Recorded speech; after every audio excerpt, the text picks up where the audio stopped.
Welcome back to another episode of Taking Inventory. Today we're joined by Mike Dupree, who's the CRO of Teads, and has also had a long storied history in social media, digital media, going from Twitter to what is now X to now Teads. So Mike, really excited to have you on the podcast today. Welcome. Thanks to you both. Happy to be here and looking forward to chatting. Why don't we start from your journey from Twitter? I know you were there for a long time, and then you stuck around as it became X. Why don't you tell us a little bit about that experience? Yeah, you got it. So maybe helpful to preempt that experience in terms of how I got to Twitter. I moved to New York, in 2008, 2009, which was an interesting time to join the ad industry as the markets and Bear Stearns and Lehman Brothers were collapsing, and it was sort of the first ad downturn they had seen in a while. But joined on the publishing side with a sports publisher for a while, and one of my best clients at the time that I called on in the P&G world came over to Twitter, and she gave me a call in late 2012 saying, "This place is interesting. You should come see about this place." And so I interviewed with some of the early leaders there, from Dan Coughlin, who built the original kind of East Coast business practice, who was a former Facebook person, and Adam Bain, who was our kind of early revenue lead and COO, and just an all-around great guy. And it was a very easy yes. So I joined in February of 2013. It was pre-IPO. It wasn't exactly like startup mode at that time. I would say that Twitter was on the map. It was, a few years after the South by Southwest debut, the product had taken off. The business was still very early on, though. And so what I was able to do is come on as one of the first, 30 or 40 people in the New York office at that time, and help build out some of the business and revenue growth for that region, and then ultimately several verticals as we changed from regional to vertical, and as we grew as a business. So it was an amazing start. We fast building decks in the taxi cab from one meeting to another, trying to get in front of as many brands and agencies as possible to tell the story and build a business that ended up getting to $1 billion run rate within the first couple of years I was there. And I think, again, 30 to 40 people in New York when I started. I think at its height, the New York office, which is more of a commercial office than a product office at that time — San Francisco was where a lot of the product HQ was — grew to probably 300 to 400, maybe more. So it felt early, but not too early, but early on for the business. The journey was amazing. A lot of ups, a lot of lefts, a lot of rights, couple downs. Twitter, if anyone's paid attention throughout the course of the years, it was a brand, and it was a brand, is a product still, that if you know it well, you love it and you almost can't live without it. And if you don't know it, and you never really had the light bulb go on about how useful it can be, you kind of never came to the table, right? And I think that ultimately led to hyper growth early, but then a bit of a plateau from an audience growth story, several years later. We had a lot of leadership changes. It was a great leadership, but just quite a bit of back and forth with Dick Costello, who was in charge when I first started, to Jack Dorsey. A lot of execs had kind of come in and come out of the business throughout that time period. But one part of the business that was part of the organization that was always quite stable was the revenue side, was the kind of the ad sales team and leadership therein. And so it was nice to be a part of sort of that steady kind of steady ship as we were continuing to grow the business while the product was changing, and we were working on brand and marketing and kind of continuing to try to grow. So look, I spent 10 and a half years there, from pre-IPO to hyper growth to downsizing in 2016 to headlines that Twitter is dead maybe every other year, and then it would always come back to life because it would never die, and we wouldn't let that happen. To ultimately back to private when Elon came in with his bid for the company and ultimately took control and acquired Twitter in September, October of 2022, and a few months later transformed it to the X app. So I look back on my experience there with like nothing but gratitude. I believe that the team I worked with and the team I worked on, which is sort of the revenue part, we called it the customers organization because we were so customer centric that we didn't want to call it a sales org or a revenue org. It was all about customer solutions. I believe that was one of the best teams from a revenue and kind of ad industry standpoint that had ever existed in one place at one time. And I think the alumni network will continue to show that as people who have since left the company are going on to do bigger and better and exciting things in their kind of next ventures. It was an amazing culture to work with. It obviously changed over the past 18 months. But a lot of the core themes I think will always stick with me. And, I'll always have heart for it. Always have heart for it. What was the X experience, like that transition like? And just for me, I'm like one of those people who use it like way too much. I have like timers set on my phone to stop me using it. It's like like one of those people got addicted to it. And I agree. Over the years, we worked with Twitter when it was Twitter really closely at my first company, and like that alumni network, to your point, is incredible. And also just like really nice people. I feel like you guys did a good job of like not hiring jerks, which you can see now kind of throughout like kind of the industry. But yeah, can you tell us a little bit about what was that feeling? Just because that experience of going from Twitter X, just from the outside, it seemed pretty jarring, but curious what it was like. And did you get to hang out with Elon at all? Okay, so I'll answer the second question first. More than once and in a variety of ways. The experience, interestingly, there was so much publicity around and speculation around the potential acquisition, and it dragged on for quite a while. I mean, I think the original rumors were Q1 of 22. I think the official bid came in mid to late April. And then the next 4 months or 5 months were spent, trying to get out of the deal, and find ways out, which ultimately was not successful. So, the team in place at that time, leadership and rank and file, product to revenue, had to navigate that. An article being written every other day, sometimes legit, sometimes unfounded, always questioned, always asked about in meetings.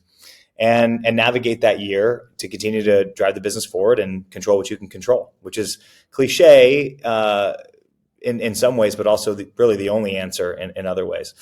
And then when it finally happened, it was quite a big shift and quite a sudden shift. In many ways, really sad and unfortunate to see so many people that you sort of locked arms with and went into battle with for years, go either on their own accord or not, and see, a pretty big sea change from just a culture and way of working standpoint. But I will say, like, I'm not one to have an only negative view on the experience and the change. I think there are a lot of efficiencies to be had in terms of how we operated. There was, probably more value to extract out of the people that were there, myself included, revenue side of the business, product side of the business. Can we get more out of what we have? Can we evolve in ways that we haven't thought about before? Can we stretch the limits on what we can do? And can we move faster? And so I think, when things changed, it was a very emotional experience because it involves people and a lot of people that spent a lot of years together. And there's a bit of dust settling that needed to happen. And then those that remained were there because they wanted to be there for the most part. And it was time to sort of move forward. And I think that experience just battling through a bit of adversity, public adversity, as well as change management, I think was sort of a valuable thing to experience. What I'll say is, if I knew what I knew now, would I sign up for it again? That sort of year that I spent, maybe. But I'm certainly glad I was there to learn throughout that time. And it was basically like two completely different companies while not moving my desk. And you can learn a lot from that. So that's kind of my assessment without getting too specific. Yeah. And I mean, you did say, you stuck around for about a year helping that transition. It sounds like helping kind of the teams and the operation and helping people find their footing.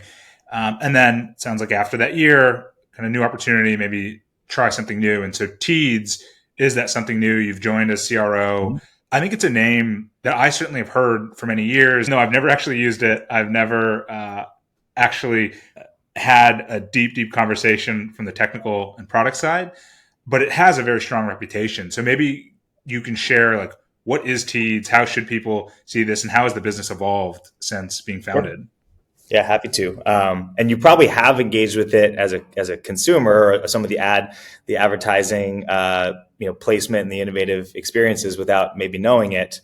And I'll kind of touch on why that might be. But yeah, just to rewind quickly, one of the things that I told my team through that X experience and the Twitter experience and some of the turmoil that we withstood is, listen, when you're making a career decision on something, don't run from a situation, run towards something.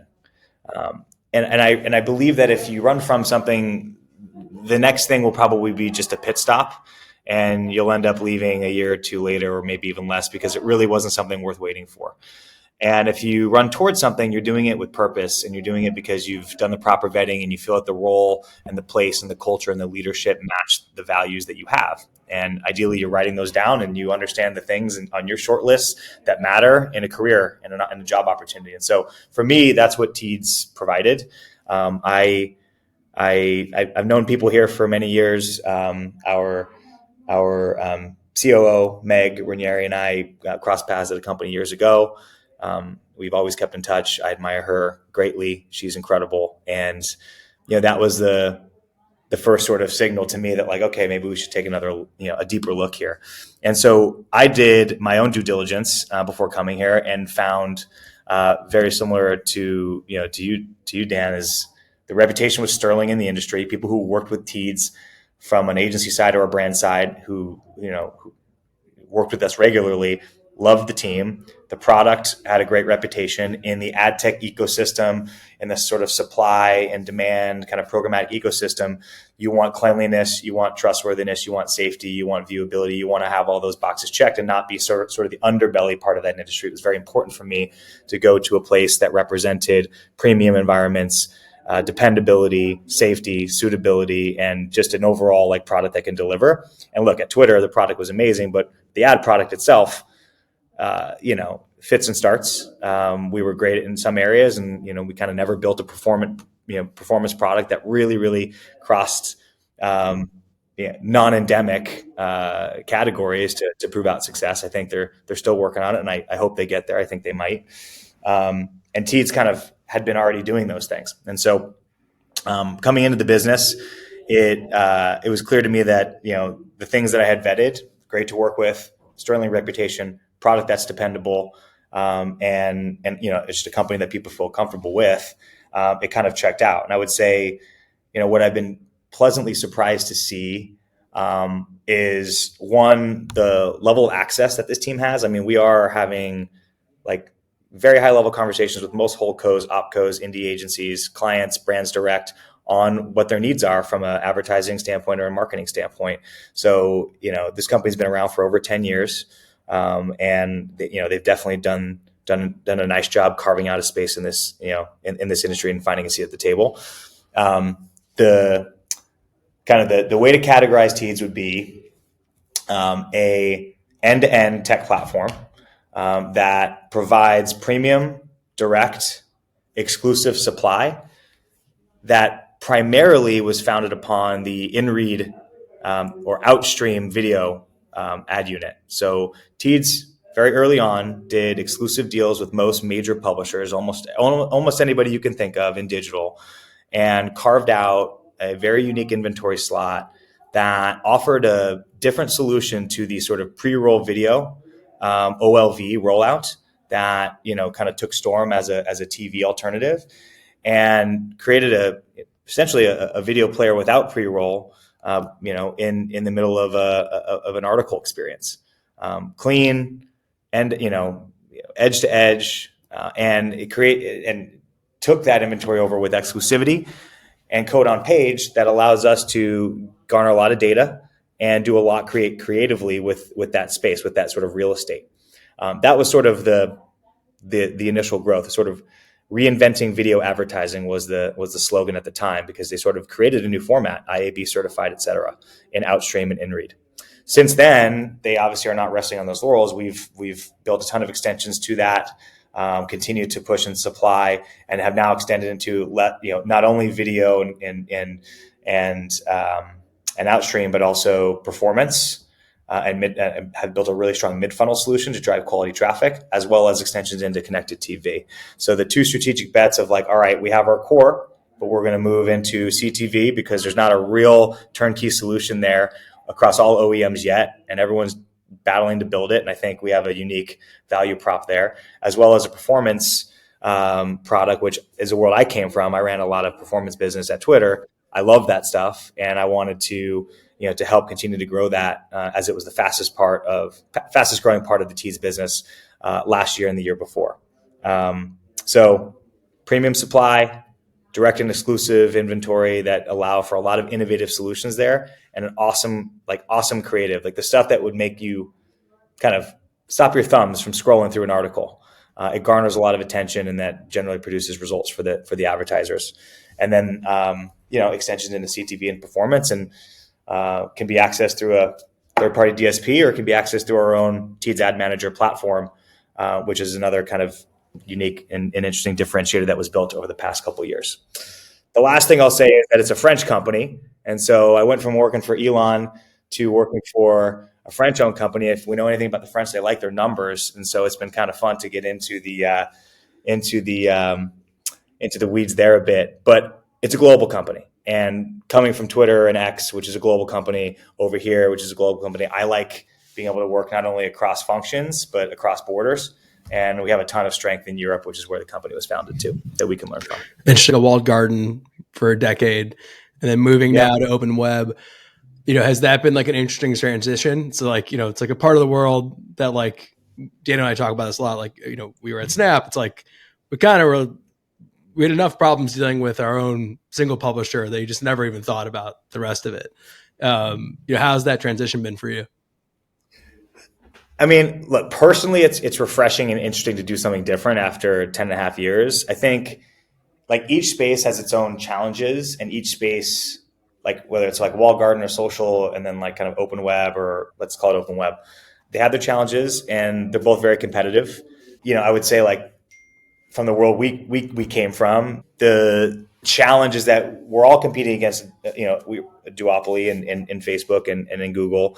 For Facebook in particular, on the performance side, they built such a strong performance product that, and they were very effective at getting people on that early and kind of hooking them in. So you're always competing against that. From a competitive landscape standpoint, we're all battling for the same dollars in a way. There are also a lot of similarities too. We all have our challenges; they just look different. From an open web standpoint, there's some maybe some existential things that might happen at a macro level, like cookie deprecation or signal loss, that will, force this industry to sort of start thinking differently and planning for a world where audience matching and addressable audiences and measurement look different than they did in the past. But if you look on the social side, I mean, you have X, which has brand safety concerns, still to battle on the regular, whether they're as extreme as are written about, is up to the folks doing the buying to explore. You have, Facebook and, on the Hill, on Capitol Hill, talking about, CSAM and sort of child exploitation issues. and bullying and the sort of the social and psychological effects of what what those apps can do. You have Google that's dealing with antitrust. You have TikTok who's being looked at for espionage. We all have our things. I'm not mentioning Snapchat because you guys are here. There's always a thing, but I think what it comes down to, and I think no matter where you are, for me, it's can you tell a story? Can you help brands tell their story? And then can you prove that it works? Yeah. And I think no matter where you are, whether it's a solution like Teads, which is maybe more B2B and not a consumer product, but the job is still to tell a story about what you can do well, help the brands tell their story to their customers, and then prove that it works, just like it would be for where we all came from. Yeah, I think it's a whole nother episode to talk about the challenges of what the social platforms are talking about on Capitol Hill. I don't think we can solve the TikTok espionage accusations. Yeah. That one's maybe maybe above a fragrance. I'm just saying those things they're out there. Oh yeah, they're some of it's founded and some of it's not. And I think one thing I've also learned is you can't believe everything you read. Don't take it at face value. Do your homework. The truth is usually in the middle somewhere, and it takes extra work or maybe conversations like this to get that. When there's smoke, there's fire. Something there that I want to touch on. And you mentioned cookie deprecation, and obviously that is creating a whole bunch of chaos in the industry. And Apple did it with their privacy changes a few years ago that affected app tracking, and the ad industry is kind of reeling from all of that. We talk a lot about here on this podcast and on LinkedIn and everything about how as cookies go away, payments become the new cookies. And a lot of the walled gardens and retailers are either have access to the payments data or are building solutions for payments data, right? TikTok shops, Instagram shopping, open web, that's a harder problem to solve. And so as cookies go away and you start to lose signal, the industry, like walled gardens have identity and they can build for payments. That's much harder in an open web ecosystem. So like, how do you start to track, user activity and user outcomes in a way that's measurable for advertisers, for you, that can improve performance over time, but one that is sustainable, right? And I know you guys talk a lot about a cookieless future with Teads, and Trade Desk has like OpenID. There's a ton of solutions being talked about, but like, what's your take? What's Teads' take? And like, what's actually happening here? Yeah, look, I would say that to your first point, like the idea of cookieless is not new, right? Because Apple already did it, and we know that probably more than half the audiences that were able to be tracked are kind of not in the same way. So there's learnings to be had, even though that was more of the app ecosystem, and this is more open web. But one thing that I think and I had a conversation on a panel about this with someone who runs like a large performance agency, and her comments were simply like, "Look, we've been," and I'll get to the payments piece with walled gardens in a second, but we've been on the drip of last touch attribution and deterministic everything for a long time. And what Apple kind of forced with Scan was a bit of like an acceptance of a modeled, more of a modeled approach. And over time, I think that people, while it's maybe not what you're used to at first, and it might be jarring at first, you do get used to it, and you build your own either internal MMMs, or you can build proxies to performance that you can see on the front end, follow it as long as you can. But ultimately, you're gonna model some of the outcomes. And her opinion, this is not even my opinion, but her opinion was that, this will be something we need to continue to talk to brands about and agencies about, which is, hey, we might have to move to more of a less deterministic and more modeled approach to understand success of campaigns. I believe that is something that's reasonable, and I think that it's sort of back to the future a bit there. Now, when you get into like e-com, retail media networks, where the payments piece comes into play, certainly that is a built-in advantage. But we also know that walled gardens, of which we were one, like we do tend to grade our own homework. We it's not we anymore. There is speculation on, and there's often things that will come up in the wash that things were overcounted or not deduped in ways that can show the performance that we think we had if we were a brand or agency making those buys. Now with payments, certainly that's an interesting kind of angle, and I'll be interested to see where it plays out. From an open web standpoint, I think there's two parts of it, which is the audience piece, and then there's the attribution piece. From an audience piece, what Teads has done for quite some time now is we've actually been modeling cookieless audiences for the last 18 to 24 months, probably even beyond that. So when you did a match, we would find sort of lookalikes and modeled behaviors and have extensions to those matched audiences. And generally what is true in February of 2024 about somebody was true in February of 23 and February of 22 as well. And so there's a lot of signals that we've been able to garner and build our own data sets with to have basically like this cookieless translation of an audience. The other piece is contextual, which is, sort of, again, being back to the future is a topic that comes up in conversations a lot, which is environments matter as well. And when you think about some of the, again, brand safety or suitability issues that you get on those other places, or simply as part of my strategy, I want to be around this context, this type of content, because I know that's where my audience is going to be as I tell my story or sell my product. Place like Teads, where we have code on page and semantic analysis of every word on every article, allows a brand to connect from a contextual standpoint better than almost anywhere out there. I believe that Teads has built and will continue to build some of the best cookieless solutions on the open web, both from an audience standpoint and a contextual standpoint, with the work that we've been doing in advance of all of this. When the Google thing happens later this year, I think the knee jerk will be to move to maybe IP address is kind of what I think people are doing as a stopgap, but that's certainly not the sustainable kind of future. So I believe that it will turn to a more modeled approach. And I think brands and agencies are looking for alternatives to the duopoly or the continued sort of walled garden grading of their own homework. It's always going to be there, but I think they're looking for alternatives. And I think if you can build a solution like we have, we'll be there to help and support. And before we let you go, does that spill over into CTV as well? Will you guys? Is there a concept of semantic analysis around the content within CTV? How do you guys think about that? And that sounds extremely cool if you can get there.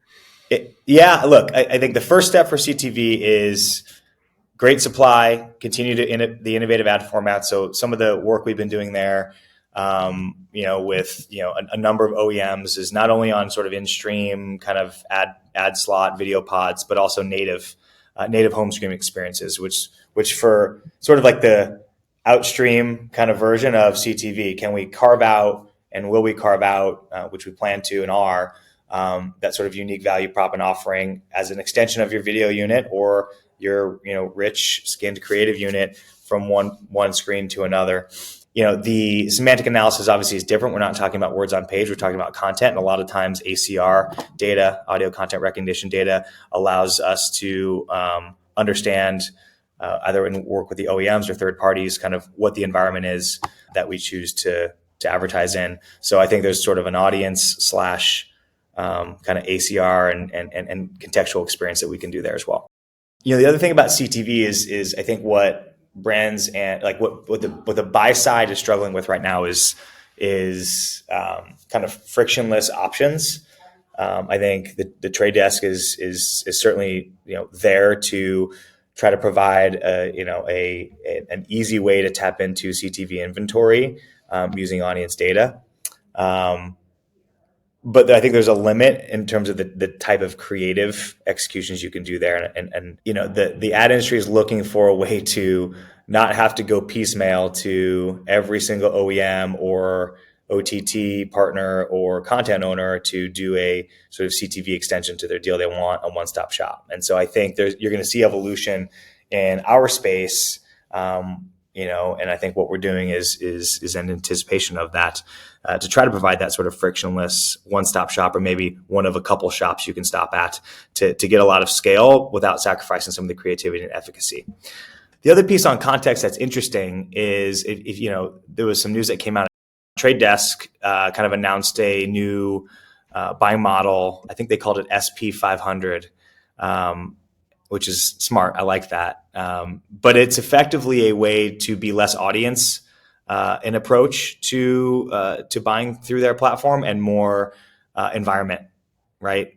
Can we select publishers, or can you show us a list of premium environments so we kind of know where we are running? It's not something I think that they've been used to doing in the past, but the demand of brands wanted to know where they are, and making sure that the ad is ending up in an environment that's savory is important. That's something that, we built our whole business on that. That is what we've been doing for quite a while. So in a way, it's with contextual. And again, the kind of going back to the signal loss coming up, it's back to the future, where you just want to be in an environment that's premium. You want to have exceptional creative that people stop and look at and engage with, so you can tell your story, and you want to be able to prove that it works. And I'm just, part of the reason I came over here is because Teads does all of those things. Everything you talked about today, there's a lot. I think my takeaway is just transition. There's a lot of transitions happening kind of in real time. And so as you look towards the future with Teads, but the industry more broadly, like, do you have any predictions or forecasts, or like, what do you think things head over the next 2 to 5 years? A couple things I think will happen is we will begin to see people get off the last click attribution drip and addiction. I've seen more and more internal MMM kind of proprietary models pop up to analyze success, to offer a bit of check and balance to last click attribution. And obviously the cookie deprecation will play a role in that as well.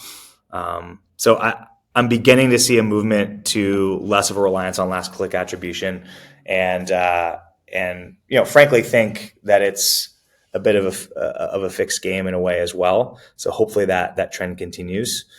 Maybe not for small businesses, because it's just the easiest way to do it, but certainly from medium-sized to large brands. The second is, I think that we've seen a lot of layoffs in the downturn lately, really over the last year. But it seems like every week there's a headline there, and as any time whenever the economy contracts, we see this happen. But what also stands out is if you are a fiduciary to your business and you are careful about sort of how you manage your costs, you can really withstand that. So I actually think people are going to hopefully learn this time that money's not free anymore. It might not be free again for a long time. And when you build a business, whether it's from scratch or whether it's from stage 2 to stage 3, stage seed to stage Series A to Series B, that you got to manage your costs while you do it. Even when Elon took over X, all right, the conversations were often very simple, and the questions posed were very simple. How do we get revenue above costs? Difficult question to answer, but that is for someone who seemingly has infinite resources, who just spent $44 billion to acquire a company, who did some work to get the cost down. That was always the question, no matter what. So I think you'll see some a bit more fiscal responsibility in terms of how the costs are managed, how the costs are managed as you grow the business. And then the last piece is that I think you'll see you'll hear about Teads more often. We have a great team. We got good momentum. Hopefully this won't be the last time it comes up with your group, and you can have it be less of a mystery, Dan, and a word, and more tangible when you're scrolling through the ESPN article and you see this fantastic start of season Dick's Sporting Goods ad that captures your eye and makes you want to do it a same session purchase. It's less of a mystery already. So so that's been great. And listen, I don't think X is going anywhere either. All right. I think a lot of people want to see it burn. I certainly don't. I have a lot of heart for that place. There's a lot of great people still there. Does it look different? Yeah. Does it function somewhat the same as it did before? Yeah. Are there some tweaks and improvements? Yes. But Linda is a good human being who is doing the best she can and works her tail off. And I think there's a lot of people with a lot of guts to try to get this thing back to where it was. So again, as much as we've seen it have its troubles in a very public way, I still have heart for it. I want to see it succeed because we're all addicted to it in some way or another, whether it's industry, sports, news, whatever. It would be a different world without it. So that's my last thing, is that it's not going anywhere. Well, and I would say, 2 predictions in there that you made. I know you said you're not the type to predict, but I heard a recession call and rates are higher for longer. No. I'm saying we got to learn from these things. We got to learn. We have to learn that money is not. It's probably not going to be free as it was in the past. But I guess that's a hot take. I can assure you I have no proprietary information. It's also like a crystal ball plus a fortune cookie. This is like advice you're getting as you crack it open, and like this is the way things are headed. So I like it. But Mike, we appreciate you joining today, and we know you're super busy. So before we let you go, where can people learn more about Teads or learn more about you? Well, Teads.com would be the front door. You can follow me on Twitter and X at Dupree, at Dupree. Not a shameless plug. But I like industry fodder and certainly link to the brand in that way. And Teads is great on LinkedIn as well. So if you're on LinkedIn, that's probably the best place to get the most information as it happens. If there's an announcement, or if there's sort of, hey, here's what we're doing at CES, Adweek, MMA Possible, Cannes, etc. LinkedIn's a great follow. The marketing team here does a phenomenal job, making sure the industry is updated on everything that's going on here. So I would say website, but LinkedIn, and then if you have time, want to give me a follow on Twitter, that's good too. Awesome. Well, Mike, thank you again for joining us. Had a lot of fun. Awesome. Thanks, guys. Great to be a part of it, and appreciate the time.